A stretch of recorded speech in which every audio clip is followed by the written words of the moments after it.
본문 13절과 14절과 17절을 보시면 나의 매임이라는 표현이 3번 나오는 것을 알 수가 있습니다. 바울은 지금 로마 감옥에 수감되어 있습니다. 그러나 그의 사역은 중단 없이 계속됩니다. 그는 옥중에서 집필을 하죠. 옥중 서신을 씁니다. 에베소서, 빌립보서, 골로새서, 빌레몬서입니다. 만약에 바울이 로마 감옥에 수감되지 않았다면 우리는 이 주옥 같은 성경을 볼 수가 없었을 겁니다. 바울이 감옥에 갇혀 있는데 신기하게도 복음은 더 확산이 됩니다. 그는 복음을 전하다가 감옥에 갇혔잖아요. 그 소식을 듣고 수많은 그리스도인들이 더 열심히 복음을 전하게 된 겁니다. 역설적인 현상이 나타나고 있습니다. 본문 14절 형제 중 다수가 나의 매임으로 말미암아 주 안에서 신뢰함으로 겁없이 하나님의 말씀을 더욱 담대하게 전하게 되었느니라. 마귀 사탄은 이렇게 생각했을 겁니다. 지도자 한두 사람 감옥에 쳐 넣으면 그리스도인들이 두려워서 뿔뿔이 흩어질 것이고 침묵하게 될 것이고 복음을 전하지 않고 숨어버릴 거다. 그런데 오산입니다. 바울을 감옥에 쳐 넣은 결과 오히려 더 많은 그리스도인들이 복음을 전하게 되었더라는 겁니다. 일종의 바울의 매임, 바울의 투옥 그 자체가 복음 전파의 불씨와 미랄이 되었던 겁니다. 본문 15절에 바울의 매임 때문에 더 열심히 복음을 전한 사람 분류를 해봅니다. 둘로 나누어지게 되는 겁니다. 한 부류는 투기와 분쟁으로 복음을 전하는 거고요. 또 한 부류는 착한 뜻으로 복음을 전하는 겁니다. 전자는 바울을 시기하는 사람들이었고 후자는 바울을 사랑하는 사람들이었습니다. 본문 17절에 바울의 매임의 괴로움을 더해주기 위해서 바울을 시기했던 사람들은 신바람이 났습니다. 바울은 감옥에 갇혔는데 우리는 자유의 몸이잖아요. 그러니 더 신바람 나게 열심히 보라는 듯이 그렇게 복음을 전하는 겁니다. 바울을 약 올리려고 그러고 있죠. 반면에 본문 16절을 보시면 바울을 사랑하는 사람들은 너무 안타깝습니다. 바울이 감옥에 갇힌 것에 대해서. 그래서 바울을 사랑하는 마음으로 우리라도 바울 대신에 우리가 비록 바울만큼 전도는 잘 못한다 할지라도 바울 대신에 우리가 열심히 복음을 전해야 되지 않겠느냐. 그래서 또 복음을 전하기 시작을 했던 겁니다. 바울은 아무튼 복음이 전해지고 있어요. 그 소식을 듣고 그는 어떤 반응을 보일까요? 본문 18절을 보세요. 그러면 무엇이냐? 거칠애로 하나 참으로 하나 무슨 방도로 하든 전파되는 것은 그리스도니 이로써 나는 기뻐하고 또한 기뻐하리라. 바울은 감옥에서 기뻐할 이유가 생긴 거예요. 복음이 더 열심히 전해지기 때문에. 이것을 전도자의 기쁨, 저는 이렇게 표현해 봤습니다. 오늘 설교 제목을 보세요. 전도자의 기쁨입니다. 사람들은 무슨 의도로 복음을 불순한 의도로 전하는 경우도 있고요. 혹은 순수한 의도로 전하는 경우도 있죠. 오늘 본문에 보니까. 가능하면 우리가 복음을 전할 때 순수한 의도로 복음을 전하고 그리고 전도자의 기쁨을 우리도 누릴 수 있기를 바랍니다. 하나님 사랑하는 마음으로 그리고 교회를 사랑하는 마음으로 그리고 죽어가는 한 영혼을 사랑하는 마음으로 우리가 열심히 복음을 전하고 바울처럼 전도자의 기쁨이 충만한 우리 공동체가 될 수 있기를 바랍니다. 마태복음 9장에 예수님은 12 제자를 세우십니다. 그리고 그들에게 기도 제목을 하나 주셨어요. 마태복음 9장 37절 38절 추수할 것은 많되 일꾼이 적으니 그러므로 추수하는 주인에게 청하여 추수할 일꾼들을 보내주소서 하라. 그렇게 기도 제목을 주셨어요. 여러분 제자들이 기도했을까요? 안 했을까요? 예수님이 주신 기도 제목을 놓고 제자들은 기도했어요. 추수할 일꾼을 하나님 보내주세요. 그렇게 기도했을 거라고요. 하나님이 그 기도를 응답해 주셨을까요? 주시지 않았을까요? 왜 꿀먹은 벙어리에 기도 응답을 한 번도 받아본 적이 없는 사람처럼 저를 쳐다보고 계시네요. 분명 제자들은 예수님 말씀대로 추수할 일꾼을 보내어 달라고 하나님께 기도했을 거예요. 하나님은 그 기도에 응답해 주셨을 거라고요. 그래서 예수님은 추수할 일꾼을 보내주옵소서 기도하는 제자들, 그 제자들을 추수할 일꾼으로 둘씩 파송을 하십니다. 그게 응답이에요. 놀라운 역사가 나타나게 됐죠. 여러분 우리가 기도하면 반드시 기도는 응답이 돼요. 추수할 일꾼을 하나님이 보내주셨는데 12명이나 됐어요. 그래서 12제자가 열심히 나가서 복음을 전하게 된 겁니다. 특별히 예수님은 그들에게 병을 고치는 능력도 주시고 귀신을 쫓아내는 권세도 주시고 그 12제자를 전도자로 파송을 하신 겁니다. 마태복음 10장 5절과 6절 이방인의 길로 가지 말고 사마리아인의 고을에도 들어가지 말고 오히려 이스라엘 집에 잃어버린 양에게로 가라. 전도자로 파송을 하신 겁니다. 자, 누가복음 10장에 보면 예수님께서 70명의 제자를 또 따로 세우셨습니다. 그들에게 기도 제목을 주님이 주십니다. 누가복음 10장 2절 추수할 것은 많되 일꾼이 적으니 그러므로 추수하는 주인에게 청하여 추수할 일꾼을 보내주소서 하라. 예수님은 여전히 12제자 추수할 일꾼 가지고는 성에 안 차요. 목말라 하셔요. 그래서 70명의 제자를 세우셔서 그들에게 또 기도 제목을 주신 겁니다. 여러분 제자들은 기도했을까요? 안 했을까요? 기도했을 거예요. 하나님은 그 기도를 응답해 주셨을까요? 주시지 않았을까요? 응답해 주셨어요. 그래서 예수님은 추수할 일꾼을 보내어달라고 기도하는 그 70명의 제자들 둘씩 추수할 일꾼으로 전도자로 파송을 하셨던 겁니다. 누가복음 10장 3절 갈지어다 내가 너희를 보냄이 어린 양을 이리 가운데로 보냄과 같도다. 그래서 제자들은요 기도 응답이에요.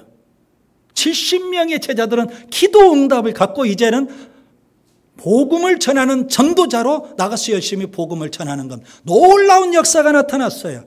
굉장한 역사가 나타났어요. 귀신들이 떠나고 병자들이 병이 났고 신바람이 났어요. 그래서 70명의 그 전도자들은요 돌아와서 예수님 앞에 보고를 합니다. 보고를 하는데 신바람이 났어요. 너무 기쁨이 충만해요. 누가복음 10장 17절 70인이 기뻐하며 돌아와 이르되 주여 주의 이름으로 귀신들도 우리에게 항복하더이다. 굉장한 역사를 예수님 앞에 기쁨으로 보고를 하는 거예요. 그 기쁨이 바로 전도자의 기쁨이에요. 그런데 예수님은 거기에 덧붙여서 전도자의 또 다른 기쁨을 가르쳐 주십니다. 누가복음 10장 20절 귀신들이 너희에게 항복하는 것으로 기뻐하지 말고 너희 이름이 하늘에 기록된 것으로 기뻐하라. 여러분 이런 전도자의 기쁨이 있다는 것을 여러분 12제자들이 체험하는 거예요. 70명의 제자들이 기도하고 복음을 전하면서 체험을 했던 겁니다. 여러분 전도자의 기쁨은 어떤 기쁨일까요? 저는 이 시간 세 가지를 말씀드리려고 합니다. 첫째, 전도자의 기쁨, 구원의 기쁨입니다. 자, 복음을 전하러 출발할 때 그들은 이미 기쁨으로 충만합니다. 어떤 기쁨? 구원의 기쁨입니다. 여러분 누가 복음을 전할 수 있을까요? 예수님을 믿고 구원받은 사람이 전할 수 있습니다. 누가 복음을 전할 수 있을까요? 죄사함에 확신이 있는 사람이 복음을 전할 수 있습니다. 누가 복음을 전할 수 있을까요? 천국을 소망하는 사람이 복음을 전할 수 있는 겁니다. 그렇기 때문에 전도자의 기쁨은 1차적으로 구원의 기쁨입니다. 여러분, 내가 받은 구원이 얼마나 엄청난 은혜인지 우리가 깨달으면 깨달을수록 그 사람은 복음 앞에 침묵할 수 없는 겁니다. 십자가의 은혜를 깊이 깨닫는 사람이 어떻게 예수님 전하는 일에 침묵할 수 있겠어요? 예수님을 전하지 않고는 견딜 수 없는 그런 심령이 되는 겁니다. 예수님은 그리스도라고, 예수님은 우리의 구세주라고, 내가 구원받았다고, 내가 죄사함 받았다고 기쁨으로, 구원의 기쁨을 안고 나아가서 복음을 전하게 되는 겁니다. 사도행전 4장 베드로와 요한이 예수 복음을 전하다가 핍박을 받습니다. 감옥에 갇혔어요. 그때 산헤드린 공회가 베드로와 요한을 부릅니다. 감옥에 갇혀있는 베드로와 요한. 여러분, 그 당시 산헤드린 공회는 대단한 막강한 권세가 있습니다. 우리가 복음서에서 봐서 알지만 죄 없으신 예수님, 산헤드린 공회가 십자가에 못 박아 죽이기까지 했어요. 그걸 제자들이 왜 모르겠어요? 베드로와 요한이 왜 그걸 모르겠습니까? 그런 막강한 권세가 있는 산헤드린 공회 앞에 섰어요. 산헤드린 공회는 베드로와 요한에게 이렇게 말합니다. 도무지 예수의 이름으로 말하지 마라. 복음 전하는 것을 금지시켰어요. 잘못하면 예수님처럼 죽는 거예요.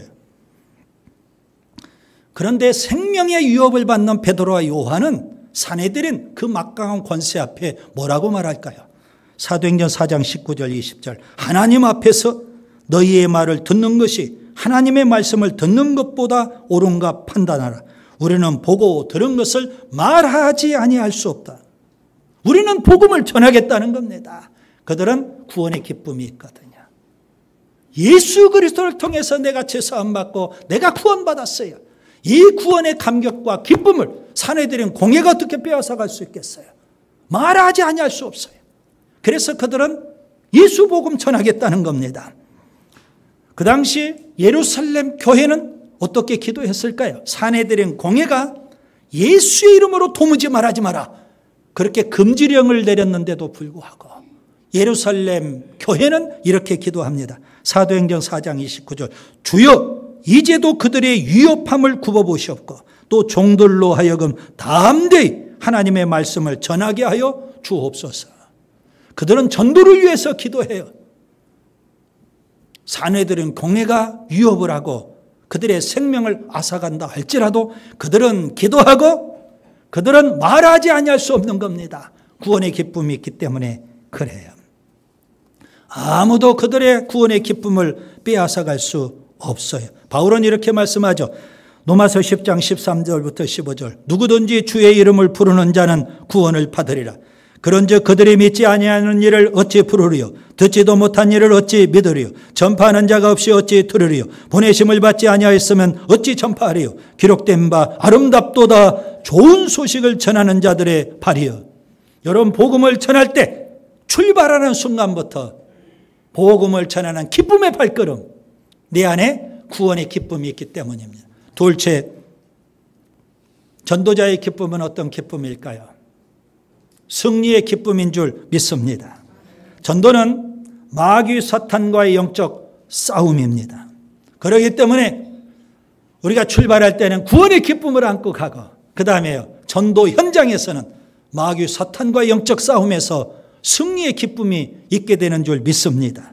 죄와도 싸워야 되고요, 불신앙적인 세상과도 싸워야 되고, 그 배후에 있는 마귀 사탄과도 싸워서 이겨야 되는 겁니다.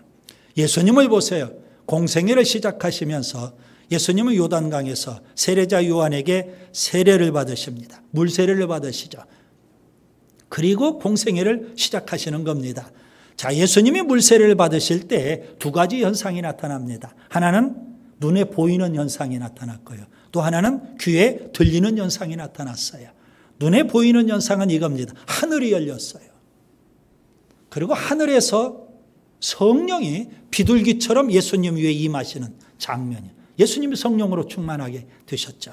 또 귀에 들리는 현상이 나타났어요. 하늘에서 하나님의 음성이 들려요. 이는 내 사랑하는 아들이요 내 기뻐하는 자라. 그렇게 요단강에서 세례자 요한에게 물세를 받으신 예수님, 달리 표현하면 성령으로 충만하신 예수님, 광야에 가서 40일을 금식하셔야, 그리고 그때 마귀 사탄으로부터 세 가지 시험을 받으십니다. 영적 싸움이 본격적으로 시작이 되었다는 겁니다. 마귀 사탄을 말씀으로 물리치신 예수님, 요단강에서 회개하라, 천국이 가까이 왔느니라, 복음을 전파하기 시작하셨습니다. 우리에게 주는 영적 교훈이 있죠. 전도는 마귀 사탄과의 영적 싸움입니다. 예수님은 공생의 사역 시작하면서 성령으로 충만하셨어요. 성령의 사역이에요. 능력으로 충만하셨어요. 능력 사역이에요. 마귀 사탄과의 영적 싸움입니다. 그리스도인을 성경에서는 그리스도의 군사라고 표현합니다. 마귀 사탄과의 영적 싸움을 싸우는 그리스도의 군사입니다. 여러분, 전쟁은 게임이 아닙니다. 게임은 이길 때도 있고 질 때도 있는 거예요. 근데 전쟁은요, 지면 죽음이에요. 반드시 승리해야 되는 줄 믿습니다. 그리스도인은 그리스도의 군사인데, 좀 더 정확히 표현하면 전도자는 그리스도의 군사입니다.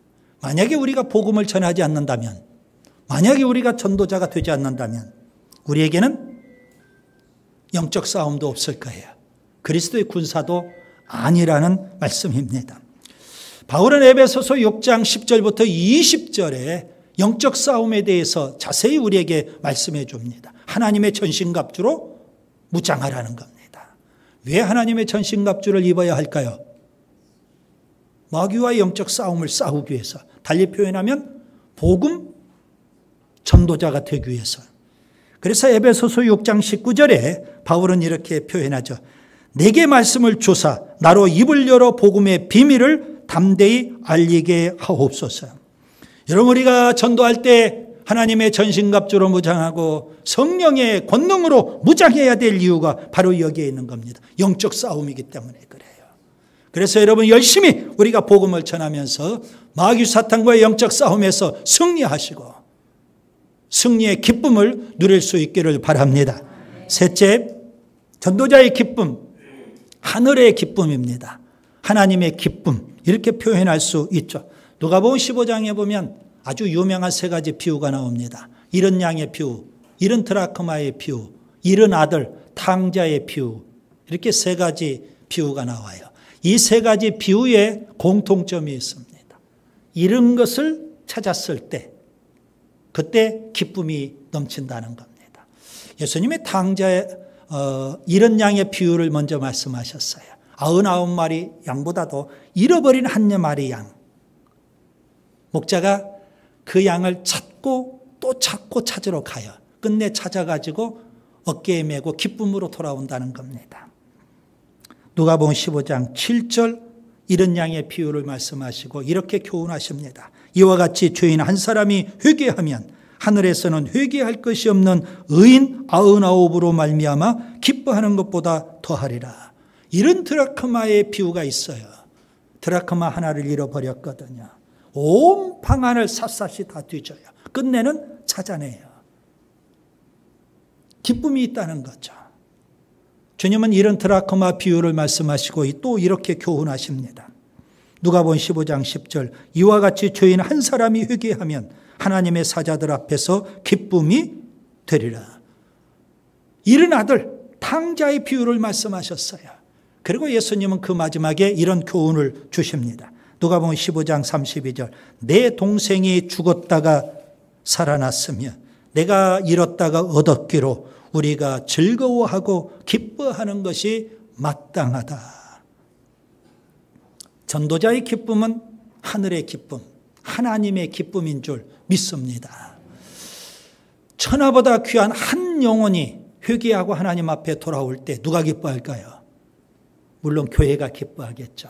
전도자가 기뻐하겠죠. 그런데 하늘의 기쁨이 있어요. 하나님의 기쁨이 있어요. 성경에 보면 바울이 예수 믿기 이전의 이름이 사울로 나옵니다. 사울이었을 때 그는 이런 사람이었어요. 그의 고백을 들어보면 디모데전서 1장 13절, 내가 전에는 비방자요 박해자요 폭행자였다. 예수 믿기 이전에 사울은 아주 못된 사람이었어요. 지옥의 아랫목에 가기도 시원찮을 그런 놈이었어요. 그런 그가 예수님을 믿고 이제 바울이 됐어요. 바울이 되었을 때 그가 또 이런 고백을 해요. 디모데후서 1장 11절, 내가 이 복음을 위하여 선포자와 사도와 교사로 세우심을 입었다. 비방자, 박해자, 폭행자였던 사울이 선포자, 사도, 복음을 전하는 교사, 놀라운 변화가 일어났어요. 혁명적인 변화가 일어났어요. 드라마틱한 그런 역사가 나타나게 됐어요. 누가 기뻐하셔요? 하나님이 기뻐하시는 거예요. 이것이 바로 전도자의 기쁨인 줄 믿습니다. 그런데 안타까운 것은요, 구약에 요나 선지자가 있죠.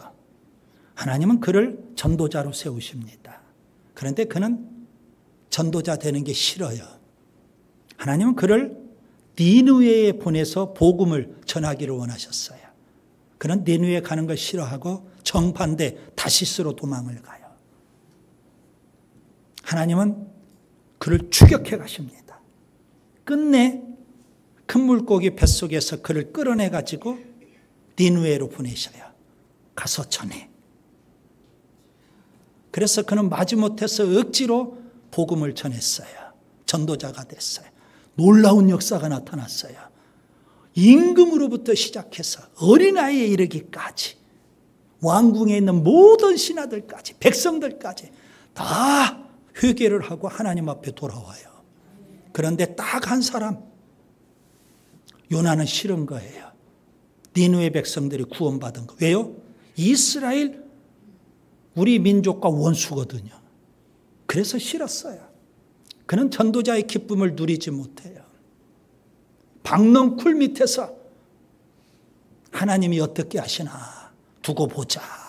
그러면서 짜증 섞인 얼굴로 그렇게 기다리고 있는 거예요. 그때 하나님이 그에게 나타나셔서 이렇게 말씀하십니다.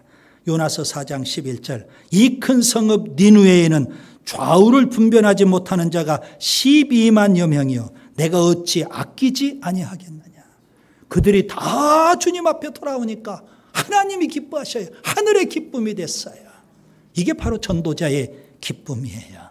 이런 기쁨을 우리가 만끽할 수 있기를 바랍니다. 말씀을 정리합니다. 바울은 로마 감옥에 갇혀 있지만 그의 사역은 중단 없이 계속되고요. 오히려 복음이 더 확산이 되어 갑니다. 그는 감옥 속에서 주옥 같은 옥중서신을 쓰게 되고요. 그가 감옥에 갇혀 있지만 그 소식을 들었던 많은 그리스도인들이 어떤 사람은 시기하는 마음으로, 어떤 사람들은 안타까운 마음으로 그렇게 열심히 복음을 전하게 된 겁니다. 바울은 그 모든 소식들을 듣고 전도자로서 기쁨이 충만해요. 내가 기뻐하고 또 기뻐하리라. 전도자의 기쁨은 어떤 기쁨일까요? 구원의 기쁨이에요. 출발할 때부터 구원의 기쁨을 가져야 돼. 전도하는 도중에 영적 싸움이에요. 승리의 기쁨이 있기를 바랍니다. 한 영혼이 하나님 앞에 돌아올 때 하늘의 기쁨을 우리가 체험할 수 있기를 바랍니다. 기도합니다.